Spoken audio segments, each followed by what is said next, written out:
Le forum de haut niveau Chine-Afrique sur le sport et l'éducation ainsi que 2 matchs amicaux de football ont eu lieu samedi à Beijing. Plus de 100 personnes ont participé à l'événement, y compris l'ambassadeur d'Afrique du Sud en Chine, l'ambassadrice de Guinée en Chine, des représentants du département des affaires d'Afrique, du ministère chinois des Affaires étrangères, de l'Université des Affaires étrangères de Chine, de l'Association des sports des écoles primaires et secondaires de Beijing, ainsi que des professeurs et des élèves. L'ambassadrice de Guinée en Chine, Aminata Koïta, a souligné que le sport est en passe de devenir un excellent moyen de renforcer les liens entre la Chine et l'Afrique.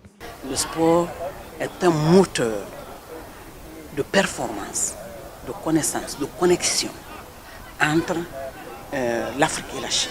C'est un outil de rapprochement entre les personnes, entre les jeunes et surtout un outil d'éducation.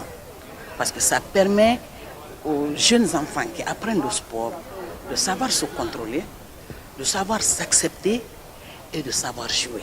Cet événement vise à promouvoir la coopération en matière de sport scolaire entre la Chine et les pays africains dans le cadre de l'initiative La Ceinture et la Route et à favoriser les échanges amicaux sino-africains.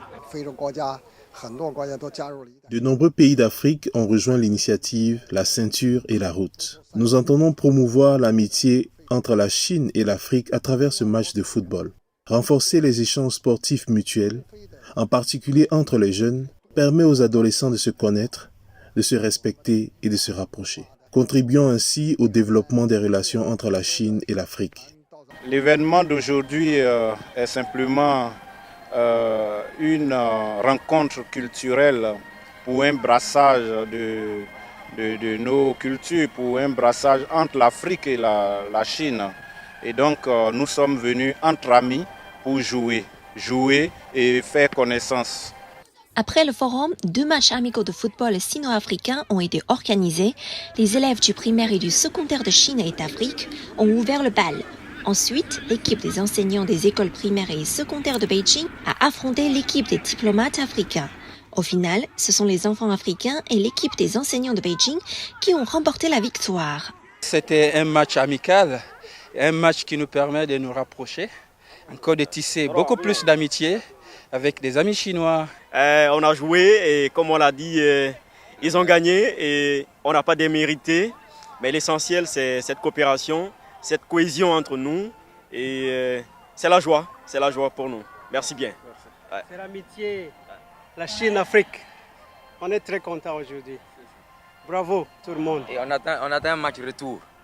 Ça c'est l'aller, le match retour. Le sport est sans frontières. C'est une langue universelle, une passerelle construite sur les bases de l'égalité. Sur le terrain, on transpire, hors du terrain, on échange. L'initiative La Ceinture et la Route offre aux jeunes étudiants une vaste plateforme d'échange autour du sport. En plus de l'activité physique, l'initiative favorise le développement de la compréhension interculturelle, de la communication et de la coopération chez les jeunes. Le sport est un lien qui renforce les relations entre la Chine et l'Afrique. Zhang Meijiao, CGTN français, Beijing.